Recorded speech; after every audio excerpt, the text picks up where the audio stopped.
Olá, tudo bem? Meu nome é Darlan, sou palestrante espírita na cidade de Sorocaba, estado de São Paulo. Neste vídeo, vamos falar sobre o naufrágio do Borristein. Allan Kardec publica na Revista Espírita do ano de 1866 um relato de um passageiro que escapou desse naufrágio, ocorrido nas costas da Argélia no dia 15 de dezembro de 1865. O passageiro que escapou desse desastre narrou o seguinte: no mesmo instante, um estalo terrível, indefinível, se fez ouvir, acompanhado de abalos tão violentos que eu caí. Depois, ouviu-se um marinheiro gritar: meu Deus, estamos perdidos, orai por nós. Acabávamos de bater num rochedo e o navio abriu-se. Ouvia-se o borbulhar da água que entrava no porão. Os soldados que se deitavam na ponte safam-se na confusão, não importa onde, soltando gritos horríveis. Os passageiros, seminus, atiram-se para fora dos camarotes. As pobres mulheres se agarravam a todo mundo, suplicando que as salvasse. Rogavam a Deus aos gritos, despediam-se. Um negociante engatilha a pistola e quer estourar o cérebro. Arrancam-lhe a arma. Naquele momento indescritível e supremo, o vigário, Sr. Musset, deu a todos a sua bênção.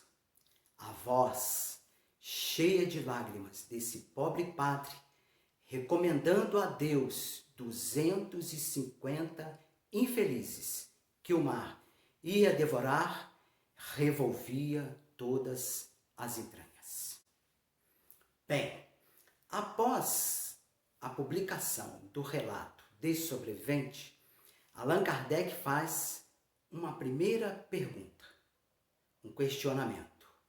Não há um grande ensinamento nessa espontaneidade da prece em face de um perigo iminente?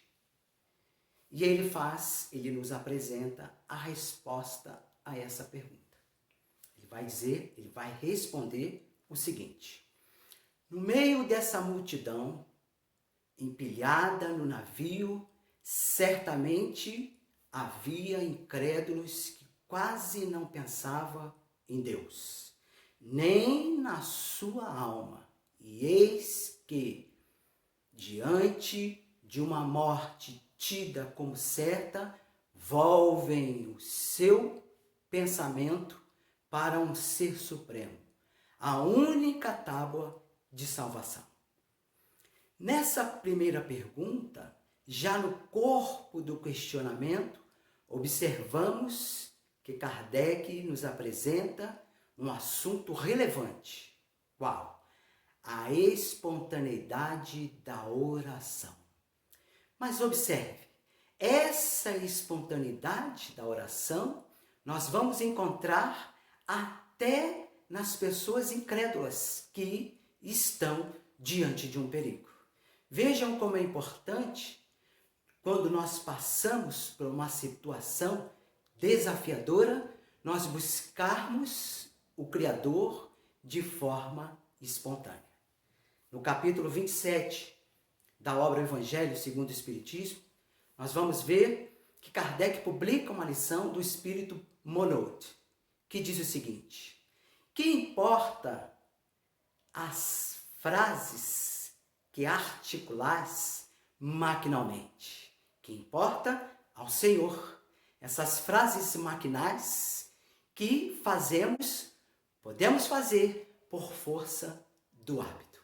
Ou seja, nessa resposta de Kardec, nessa pergunta e nessa resposta, o importante é observarmos que, diante de um perigo, o primeiro passo, a primeira atitude é voltarmos o nosso pensamento para o Criador. O codificador faz um segundo questionamento. Ele vai perguntar: em face de semelhante circunstância, qual o pensamento do espírita sincero? E ele vai responder o seguinte: eu vou apresentar alguns pensamentos retirados dessa publicação. O primeiro, ele vai dizer o seguinte: que o espírita sincero é aquele que vai lutar por conservar a sua vida corporal. Fará de tudo que estiver em seu poder. Por quê? Porque se entregar voluntariamente, seria um suicídio. Um segundo pensamento ideal do espírita sincero é o seguinte: mas se aprouver a Deus retirar a minha vida, que me importa que seja de uma maneira ou seja de outra, um pouco mais cedo ou um pouco mais tarde. Terceiro pensamento é o seguinte: o espírita sincero é aquele que não tem nenhum temor da morte. Por quê?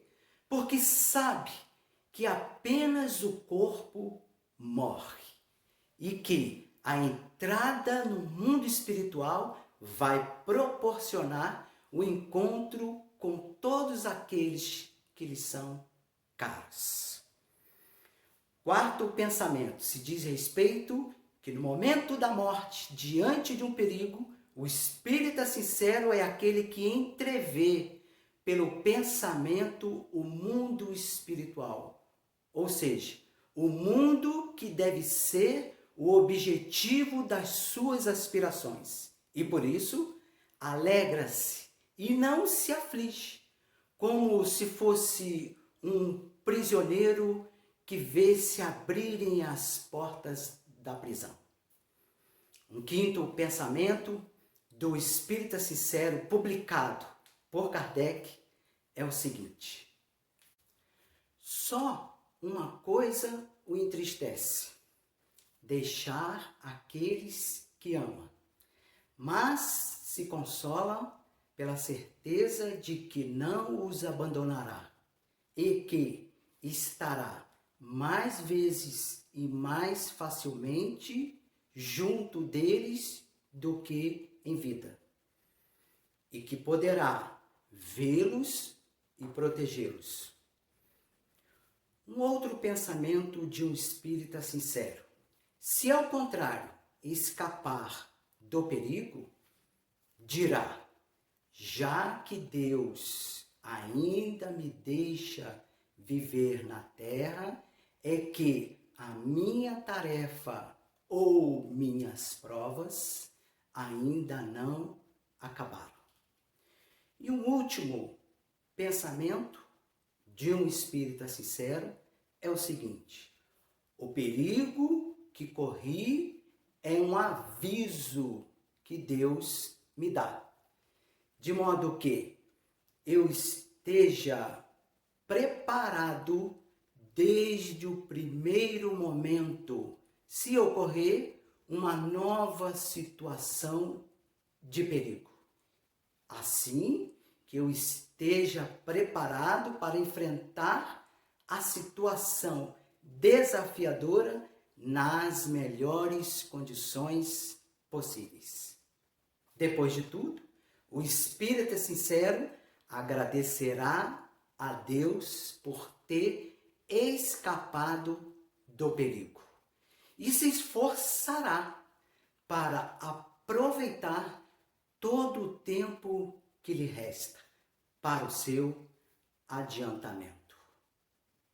Eu agradeço a todos pela atenção, que Deus nos conceda muita paz, muito equilíbrio, serenidade e harmonia. Muito obrigado.